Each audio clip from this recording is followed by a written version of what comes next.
Welcome to the Holly Hibbard Show. I'm Holly, a relationship coach and emotional intelligence nerd turned social media consultant. This podcast is for coaches, consultants, and service providers ready to simplify their social media strategy, create impactful content, and grow their audience without the overwhelm. If you want to attract dream clients and free up more time for the things that you love, you are in the right place. Let's make social media work for you, starting now. Hey everyone, welcome back to the Holly Hibbard Show. I am your host, Holly, and again, I'm so grateful for you being here. Today in this episode, I want to really unpack this concept of, does your content need to be relatable to be effective? And when I say have it be relatable to be effective, is it going to be effective in growing your following, attracting clients, growing your audience in general, getting your message out there? Will your relatability or lack thereof stop those goals from happening? Now, my background for the last 10 years in coaching, and even longer than that in mentorship, I have talked so many times about the importance of relating to people. I've always felt that it is very important to find common ground with others. And I have called that the word relatability or relatable for ages, regardless of if I was relationship coaching, leadership coaching, talking about content creation. I have focused on relatability. And there's that core part of me that uses that word to describe human beings getting together, like I said, and finding things in common. Well, recently, a former business coach of mine who I love and adore and would work with any day of the week. I think she's brilliant. Her results are amazing. Her practice is amazing. Her agency is amazing. I just adore her. She's been putting these really great social media ads and content out, repeatedly saying, forget about relatability. Really, in her words, F relatability. And she was saying that relatability doesn't sell. People don't want you to be relatable to them if they're going to hire you. And at first, I heard her messaging and went, that's kind of a jab. That to me says I shouldn't want to connect with the person. And I didn't agree with the messaging at first. And as time has gone on, I have continued to unpack this a little more, but I want to go into full detail with all of you because I think she makes a really valid point on the one hand of forget about being relatable. And on the other hand, how do I blend her perspective, which I get, with my perspective of relationships are so important. Relatability is so important.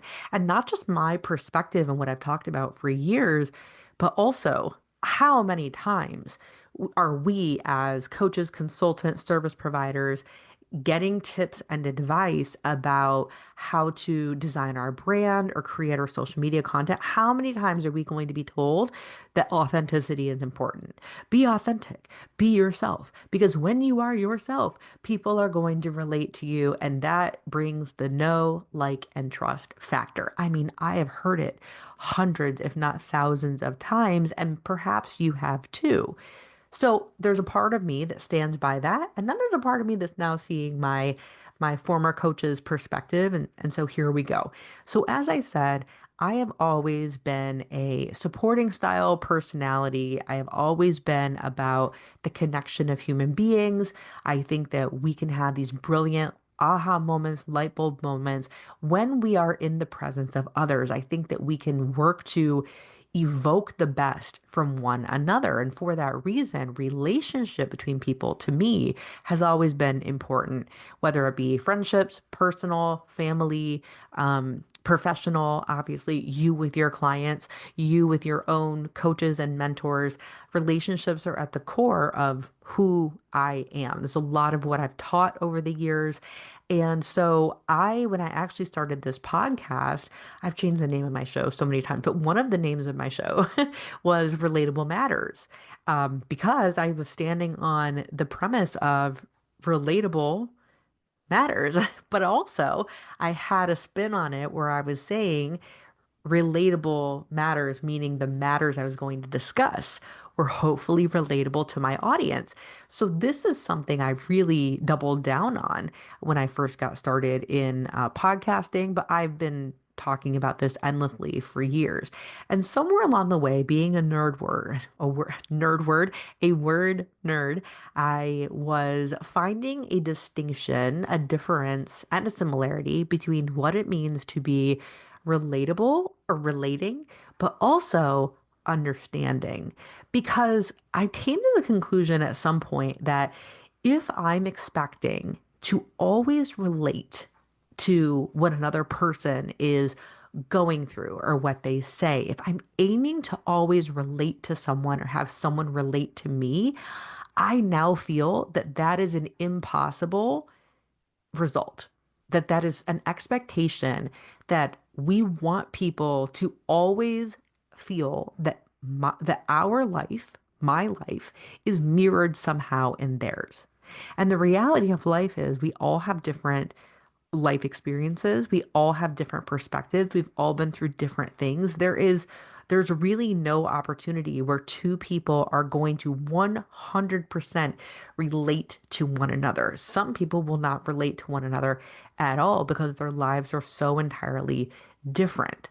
So when I think about what my former coach had to say about forget about relatability, that's not going to work. I can see from one point of view where, yeah, we're not always going to relate to people. So then I did an episode a long time ago about the difference between relatability and understanding.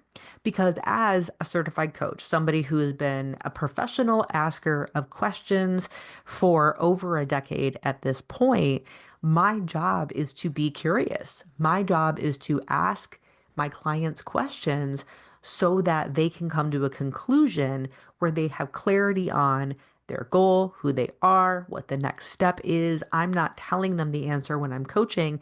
I am asking them the question so they can come up with it.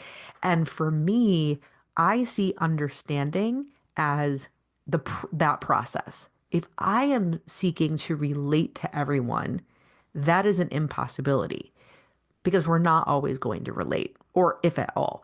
But we can aim to understand a person's perspective, their method, their life, their challenges. We can aim to understand. And the way that we find that understanding is by one, admitting, hey, I don't relate to you entirely.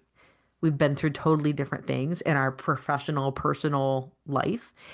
And two, we ask questions from a curious place without judgment. We want to understand to the best of our ability their reasoning, their logic, their filters of how they interpret things in their life.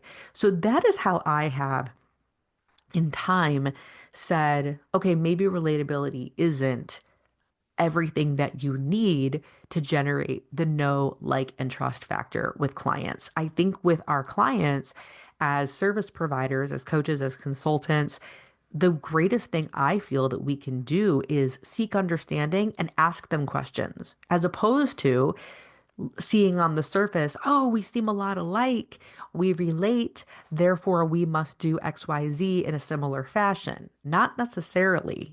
We're all surprised by incidents in our life where we think someone is very similar to us and then they're not.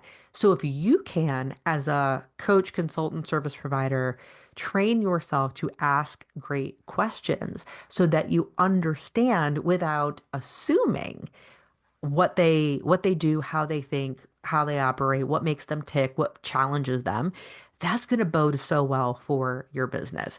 So that's been my own personal journey with so far with relatability and does it really matter? And I'm like, okay, well, maybe understanding is more important than relating. And I've kind of sat in that position for a while. So again, when I started seeing all the content that my former coach was putting out, she's saying, forget relatability altogether. One, I was a little surprised that it still stung me, where I was like, wow, take things personal much. But two, it's such a great point based on what she says in her content behind that, to me, shocking title of Forget About Relatability. Because, like I said, isn't it in everything that we read as entrepreneurs? Be authentic, be yourself. People will relate and then people will buy from you. Well, her point to this is people will hire you as a coach, as a consultant, as a service provider. Yes, if they perceive that you solve a problem that they have, but also, do they perceive that you know something or have mastered a skill that they have not yet mastered? So, to her point, she's saying, whatever industry that you're in, like if you are a coach, for example, your clients want to see that you have accomplished something or you are doing something that they want to do, but they haven't been able to just yet. Or they get a similar result, but their system or their process isn't entirely what they wish it to be. She's saying that the bolder your message is, the more you will stand out. And at first, you may seem unrelatable because you might talk about the results that you get your clients or your patients or just the people, your team that you're leading. You might talk about those results. And yeah, you are farther ahead in the game of your industry than other individuals are. And simply based on you being farther ahead, knowing your stuff, walking the talk that you put out there, that is going to be off-putting for some people. That is going to lose you some potential clients. But what she's saying is, my former coach, she's saying, do not dim yourself down to match or to try to, quote, relate to where those people are at.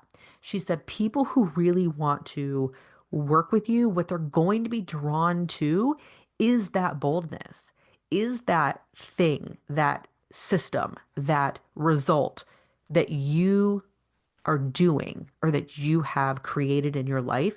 That's what they're going to be drawn to. And it is your boldness that people will pay for.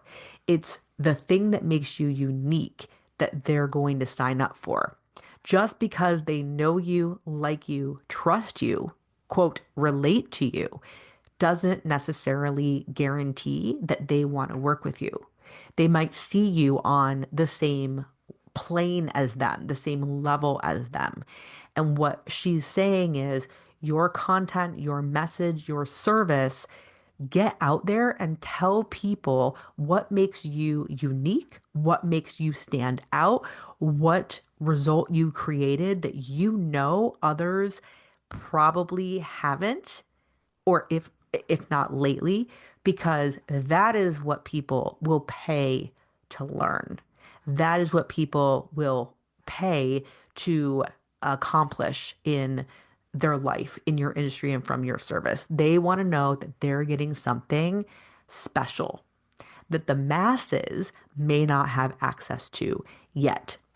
So, my entire point here in unpacking this for you is I wanted to lay out for you what relatability is and perhaps isn't, depending on which point of view. But I also wanted you to know today that would I love for all content creators to show up as themselves? Yes, I think that's incredibly important that you are authentically you, talking the way that you do, acting the way that you do, in whatever, as opposed to like emulating somebody else. I think it's super important to be yourself, AKA be authentic, right? But I also take away from my former coach's message that it's time to be bold with your messaging. It's time to find and talk about, post about, make videos about, put in your resume about, put in your website about what makes you stand out. And I'm not just talking about you have an extra certification, you have so many continuing education credits, you've been doing this for X amount of years. It's more than bullet points on your resume. What people want to see is what's a result that you get. What is a mannerism, a procedure that you have already enacted that makes your results just that much more special than what they could get from the average Joe. So this is going to ask of you when you're writing that content, when you're making that video, when you're writing an email to your email list, when you're talking to your patients or your clients in an office setting. This is going to require of you to brag a little bit about yourself and then share with them how this edge of knowledge that you have, this skill set that makes you unique, share with them what's in it for them because you know that thing. It's been really powerful for me to reflect lately on just how much in terms of professional life I have done over the years.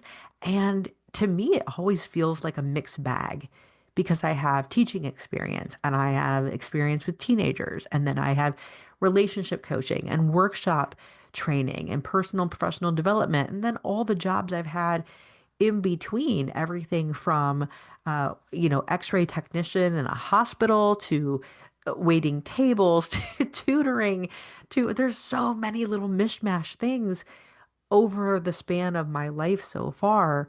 And I've learned something from each of that. And I've brought gifts from each one of those things to my practice today, to my business today, to my content creation today, because how can you not? How can you not bring your life experiences to what you do? So the invitation here is share that.